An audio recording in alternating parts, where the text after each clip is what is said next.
everybody, it's Jenny J 1911. I have a little bit different segment for you tonight.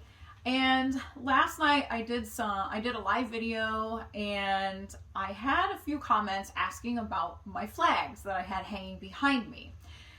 I've also had comments on my videos, both on YouTube and TikTok and Instagram too, actually all three, asking about my different flags and complimenting my flags. So I'm a little bit of a nerd, especially when it comes to history, and I really love the different flags that are represented, especially in American history. So I wanted to go through tonight and just talk about a few of those flags that I've collected over the years. I used to teach 5th grade in Indiana, and I used to have all of these flags hanging in my 5th grade classroom because the American Revolution was a huge part of our social studies unit, and that was really what I got into, and I loved teaching that. So I'm going to tell you a little bit tonight about each of these flags. So the first one you see here, this might look a little familiar. I'm sure you've seen it in different places. And if you notice, we have our 13 stripes here, and we also have the Union Jack. Okay, the Union Jack is the flag for England, right? It's the British flag. So this flag is actually the first flag of the United States. A lot of people think it was the Betsy Ross flag, but it was actually this flag. So back in 1775, we had a brand new Congress, and we had a little baby fledgling brand new nation. And we needed a flag to represent both of those things as one unit. So they decided to come up with this flag, okay? This flag now is called the Grand Union flag. Sometimes you'll hear it called the Great Union flag. But it just meant that we were becoming a union.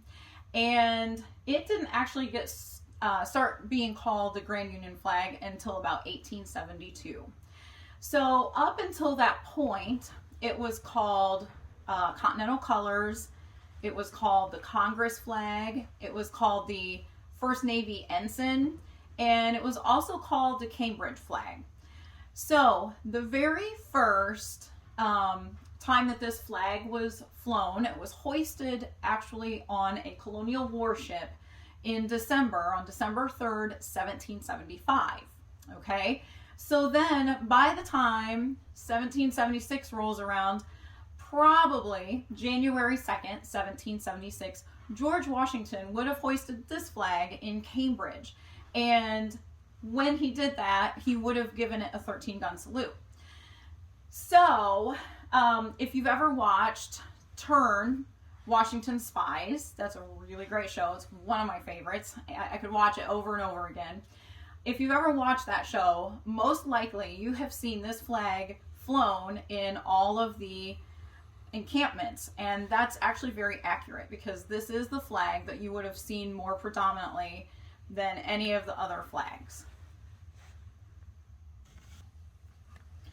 So our next flag is actually another variation of one of our original flags. You'll notice that we have the blue canton with the 13 white stars on it.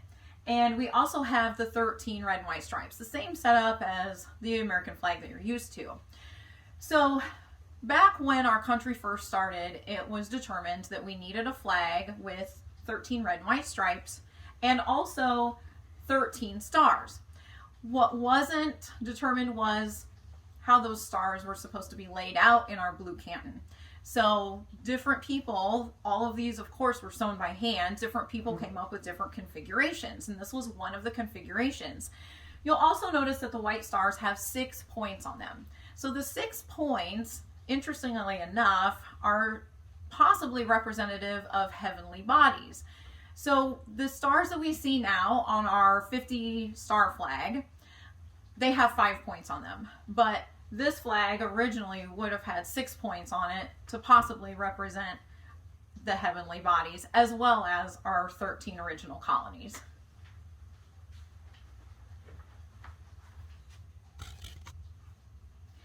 So now we have the more familiar flag to many of you. This is the Betsy Ross flag. Now, the Betsy Ross flag, as you can see, also has the 13 white stars in the blue canton. We have the 13 red and white stripes. And Interestingly enough, the original Betsy Ross flag no longer exists, sadly. But there is a really great reproduction of the flag, of that exact flag, hanging outside the Betsy Ross home in Philadelphia, Pennsylvania. So for our next flag, we're going to go back in history just a little bit from the American Revolution. I'm sure many of you have seen this flag. It's very familiar. It's the join or die flag. Now, in 1754, a very young George Washington was in command of some troops. They happened upon a French place, a French fort in Jumonville in Pennsylvania. And there was a surprise attack that happened. It depends on which account you read, what really happened. But anyway, that was basically what started the French and Indian War. So, in the Pennsylvania Gazette, back in May of 1754, May 9th actually, Ben Franklin created this cartoon. And remember, 1754, that's years before the American Revolution, but this flag is really seen as something that's in conjunction with the American Revolution too.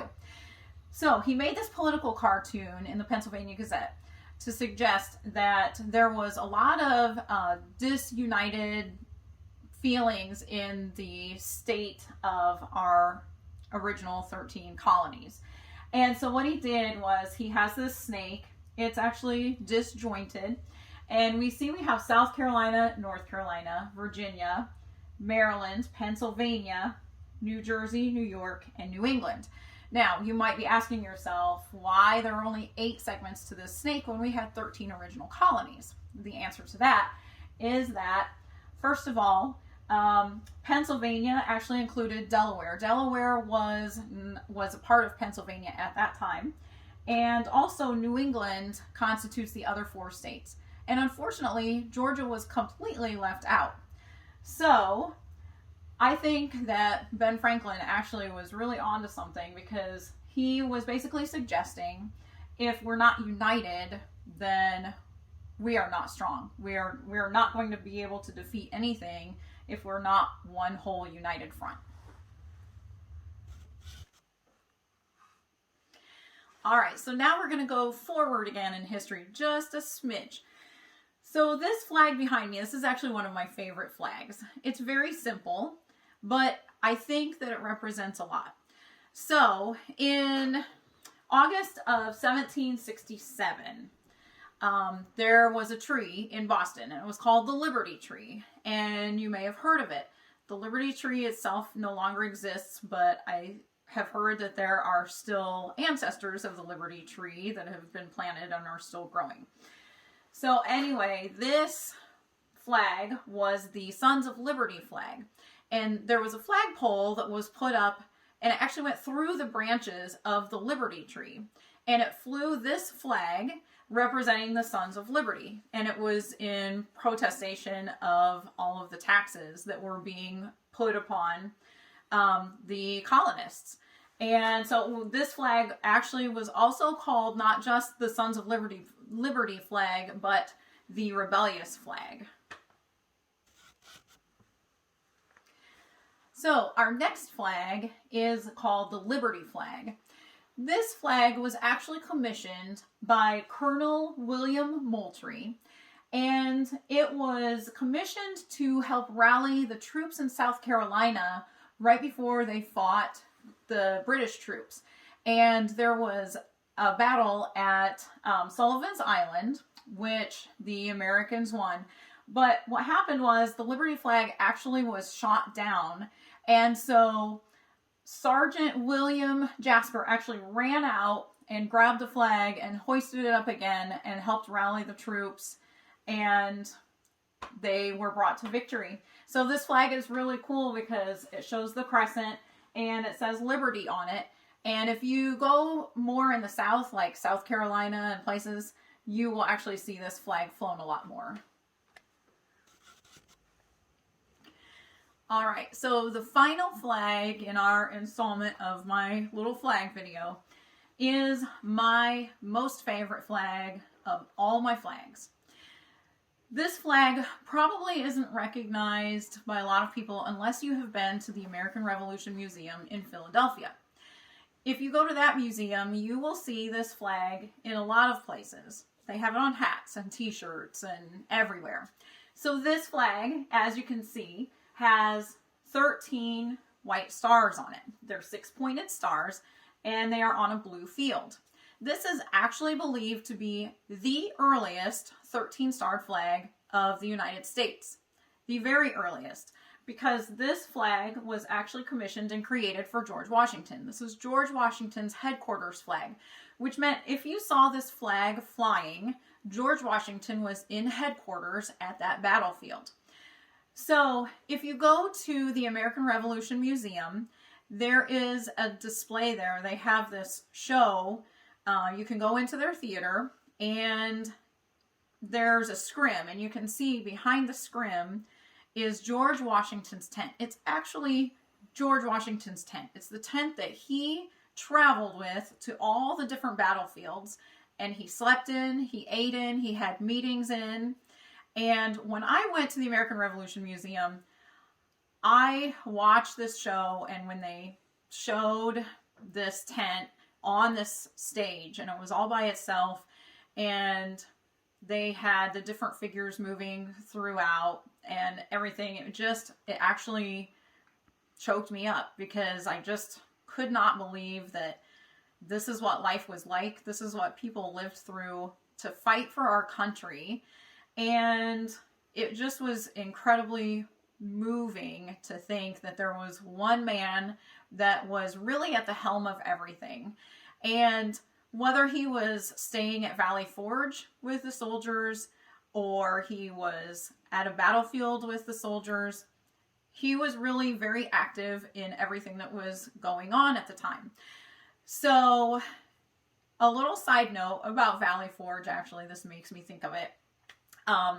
At Valley Forge, George Washington actually did not take up headquarters in a house at Valley Forge until all of his soldiers had a place to sleep. So as long as they were sleeping in tents, George Washington also slept in a tent. It wasn't until they had all the little log frame buildings erected for the soldiers that George Washington moved into a house. That's the kind of guy he was. So when you see this flag, this represents George Washington. And I think it's just very symbolic of everything that we've come from and every reason that we continue to pursue freedom and liberty and justice. And it's really why we keep doing what we do. So thank you so much for sticking with me and watching all of this. And I hope that you learned something, a little something that, you know, it's just kind of an insight into who I am. This is kind of some of the stuff that makes me tick. So I really appreciate it. If you want, you can check my account out on TikTok, JennyJ1911. I don't know how much longer that's going to be there because they keep taking my videos down. I'm also on Instagram, JennyJ1911, and of course, YouTube, JennyJ1911. Please like and subscribe, and let's keep this ball rolling. I'm having so much fun, and I really appreciate every one of you. I look forward to talking to you again.